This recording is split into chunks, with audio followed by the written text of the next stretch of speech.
Hi, I'm Dan. These are my two motorcycles. This is a Suzuki GSXR 750.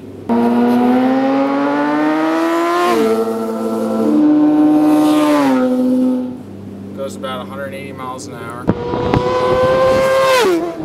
It's really fun for going fast and around corners. You can also take long trips on it.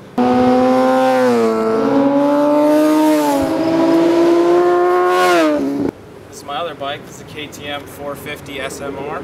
This is a supermoto bike. As you can see, it doesn't have knobby tires on it, street tires. It's for half dirt, half street, and I can ride it on the road legally. I usually do more hooligan things with this.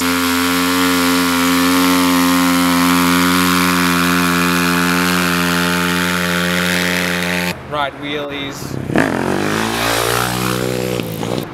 ride up staircases,